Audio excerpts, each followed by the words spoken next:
The sound of forearms striking forearms filled the Chinatown gym. 30 martial artists moved in pairs, wrists locked in Kai Sao drills. Wood floors creaked under shifting weight. Sweat hung thick in the February air, carrying the salt metal taste of hard training. Bruce Lee walked the circle, observing angles and listening for tension in each touch. His students pressed forward and yielded, testing sensitivity through constant contact. This touching hands exercise is useless in a real fight. The voice came from the doorway, flat, certain, loud enough to cut through rhythm. Every pair of hands froze, 30 heads turned as one.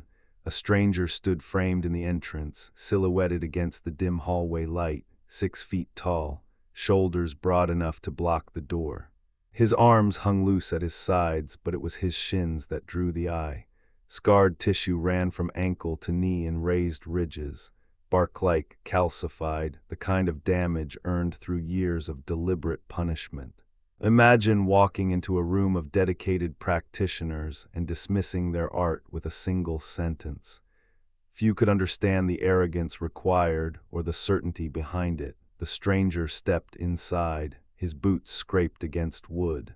Bruce Lee's expression remained perfectly still, but his weight shifted forward 1 inch.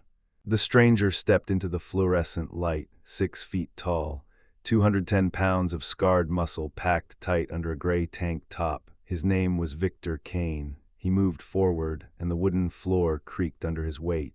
The sound cut through the silence like a blade. His eyes never left Bruce.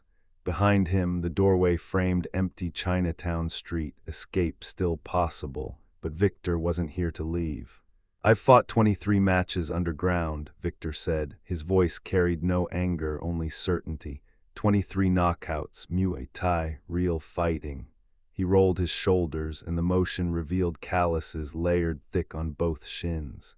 Bark-like ridges, years of conditioning against banana trees and steel pipes. Thai boxing has proven for centuries that hard conditioning and powerful strikes win. He stopped 3 paces from Bruce, close enough to smell the faint trace of liniment oil still clinging to his forearms. Not this sensitivity nonsense. The 30 martial artists pressed tighter in their circle. Few could understand what it took to build shins like that. The pain, the repetition, the belief that the body could become a weapon through suffering alone. Bruce's expression didn't change, but his lead hand dropped 2 inches lower. Bruce raised one hand, the Kai Sao drills stopped. 30 bodies froze mid-motion, arms still locked in contact. The fluorescent lights hummed overhead. Bruce turned to face Victor fully, his gaze steady, measuring. "You believe power alone is sufficient." It was not a question. Victor's jaw tightened, his fists clenched at his sides, knuckles white against tanned skin. "Yes, I have broken legs and jaws with low kicks. None of your soft touch would have saved them." The scent of sweat thickened in the small gym. Someone shifted weight and the wooden floor creaked. Bruce's expression remained unchanged, calm as still water, but his eyes held something deeper, not anger. "Curiosity, would you like to experience the difference between hard power and soft redirection?" The question hung in the air like smoke. Victor's scarred shins caught the light as he stepped forward. His shoulders rolled back. 30 martial artists watched, breath held, as the space between the 2 men compressed. Victor's lips curved into something that was not quite a smile. "Show me." Bruce nodded once. The circle of students began to move without being asked, bodies pressing closer to form a tighter ring. Few could understand what was about to unfold, but everyone sensed the shift. This was no longer a debate. And what happened in the next 7 seconds would become legend. Victor stepped forward, no hesitation, no second thought. His shoulders rolled back as if already absorbing the memory of victory. Confidence radiated from him like heat from sun-baked asphalt, thick enough to taste. Around them, the 30 martial artists shifted, drawn by the magnetic pull of confrontation. They moved closer, shoulder to shoulder, bodies pressed tight. A human arena formed in seconds. The fluorescent lights hummed overhead. Silence fell. Not the empty quiet of a paused conversation, but the dense silence before thunder, every breath held, every eye locked on the two men at the center. Victor rolled his shoulders again, a fighter's ritual older than memory. His hands dropped to his sides. He glanced down at his shins. The calluses told stories. Years of banana trees splintering under his kicks. Steel pipes absorbing punishment until bone became harder than wood. Each ridge of scar tissue was a testament to thousands of repetitions, pain transformed into weapon. This will be quick, he thought. Few in that circle understood what Victor had survived to stand there. But they were about to witness what he'd never learned to see.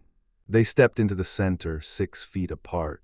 Victor dropped low. His weight sank into his back leg, anchoring him like a tree rooted in stone. The lead leg rose, knee chambered high, shin parallel to the floor, a loaded weapon. His scarred calves caught the fluorescent light, ridges of calcified bone visible beneath the skin. His fists rose to guard his jaw, elbows tight, every muscle in his torso coiled inward, compressed spring ready to explode. Bruce stood different, his feet remained nearly flat, weight distributed evenly. The lead hand extended forward, palm open, fingers soft as if holding water. His rear hand hovered near his centerline, loose. No tension visible in his shoulders, no telegraphed intention. He looked, available, vulnerable even. The contrast hit the observers like opposing weather fronts. One man built to deliver devastation, the other built to receive information. Victor's breathing deepened, chest expanding. Bruce's remained shallow, almost imperceptible. Dramatizations, pressed between two others in the circle, felt his own heartbeat quicken. He had seen Bruce move before, but never against someone this conditioned, this committed to pure violence. Few could guess what would happen when that chambered leg finally fired, and whether relaxed fingers could answer a weapon forged in pain. Time became elastic, stretching each heartbeat into something measurable. The fluorescent lights overhead hummed their steady electric drone, a vibration that filled the silence like pressure in a sealed room. Somewhere in the circle, a bead of sweat traced down Raymond Cruz's temple, hung at his jawline, fell. Victor's weight rolled backward onto his rear leg. The shift was barely visible, a fraction of an inch, but 30 pairs of trained eyes caught it.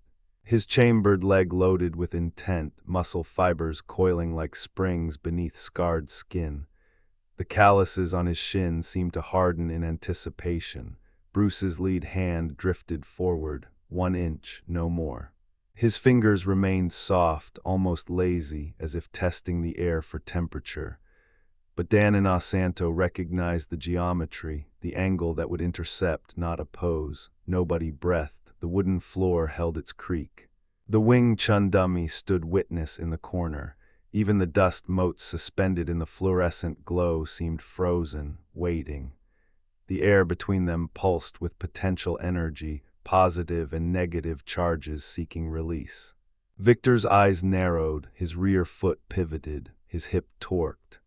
And then his leg, 23 victories compressed into one devastating arc, exploded forward with the sound of tearing air and every ounce of destruction he had ever learned. The low kick exploded forward with the sound of a baseball bat striking meat, except Bruce's shin was not there. Victor felt air where bone should have connected. His scarred shin tore through empty space. Bruce's lead leg lifted. Barely 2 inches, and angled Victor's kick past its target by the width of a palm. The redirect was surgical. Victor's hip torqued too far. His momentum carried him forward past center, past balance. 210 pounds of conditioned muscle became physics, mass without anchor. Bruce's lead hand moved, not a punch, a palm. It met Victor's jaw as he rotated helplessly through the arc of his own failed strike. The contact was soft. Almost gentle, but the timing was absolute. Victor's head snapped sideways. His inner ear screamed contradictions. The fluorescent lights blurred into streaks. His knees buckled. The wooden floor rushed up and slammed into his shoulder, his hip, his ribs. The impact drove air from his lungs in a grunt that echoed through 30 bodies pressed close. 7 seconds. From chamber to collapse. 7 seconds. Victor lay on his back, chest heaving, staring at the ceiling. 23 victories had taught him what power felt like. This was something his body had no reference for, and Bruce Lee was already stepping back, as if nothing at all had happened. Bruce stepped back, 3 feet of space opened between them. Victor remained on the wooden floor, chest heaving. The taste of copper filled his mouth, his tongue had caught between his teeth during the impact. Around them 30 bodies stood frozen, the circle tight as a noose. "Your kick was powerful," Bruce said. His voice carried no triumph. "Your conditioning is excellent." Victor's jaw throbbed where the palm had landed, not hard, but precise. But power without timing is wasted energy. The fluorescent lights hummed overhead. Someone in the circle shifted weight, floorboards creaking. "You telegraphed the low kick by chambering your leg. When I redirected instead of blocking, your momentum worked against you." Victor sat up slowly. His shins, scarred from years against banana trees, still felt solid. His balance, though, that had vanished like smoke. 23 fights. Never once had someone turned his own weapon into betrayal. He wiped blood from his lip with the back of his hand. "Nobody ever made my own kick betray me." The words came out rough, honest. Bruce's eyes held something Victor couldn't name. Not pity, not satisfaction, something else entirely, an invitation wrapped in silence. But what could a man who lived by force possibly learn from empty hands? Bruce extended his hand. Victor stared at the open palm, then grasped it. The wooden floor creaked as he rose. His jaw throbbed where the strike had landed, a dull ache radiating into his teeth. "You trained your body to deliver maximum force," Bruce said, releasing his grip, "but you never trained perception to read minimal movement." The circle of 30 martial artists pressed closer. Victor could smell their sweat mixing with his own in the stale gym air. Sensitivity is not weakness. Bruce's voice carried no triumph, only patience. It is early detection. "I felt your weight shift before you lifted your shin." Victor's scarred shins, proof of years kicking banana trees and steel pipes, suddenly felt irrelevant. 23 victories meant nothing if he could not see the counter coming. "Can you teach me to feel that?" The words came out raw. Asking for help tasted unfamiliar. Bruce studied him. The fluorescent lights hummed above, casting harsh shadows across both their faces. "If you are willing to unlearn, unlearn." The word hung between them like a blade. Victor had spent a decade building his arsenal through pain and repetition. To dismantle that foundation, but Bruce was already turning toward the Wing Chun dummy in the corner, and what Victor glimpsed in that movement made his pulse quicken with something he had not felt in years. 18 months carved Victor into something unrecognizable. The warehouse basement smelled of old concrete and fresh fear. Victor stood under flickering bulbs, facing a heavyweight from San Diego who outweighed him by 30 pounds. The crowd pressed close, betting slips crumpling in sweaty palms. The heavyweight charged. Victor's weight shifted backward. No, his hips rotated, lead hand extending. Contact. The incoming fist met his wrist, redirected 2 inches left. The heavyweight stumbled past center. Victor's elbow crashed into his temple with the full force of those scarred shins behind it. The sound echoed like a gunshot. 3 seconds. The man collapsed. Silence swallowed the room. A spectator approached Victor afterward, eyes wide. "What happened to you? You used to just trade damage." Victor wiped blood from his knuckles. "Bruce Lee showed me in 7 seconds that being tough is not the same as being aware. I could take damage but could not see it coming." He flexed his fingers, feeling the air currents shift as someone walked past. "Now I do both." The scarred shins remained, but the eyes.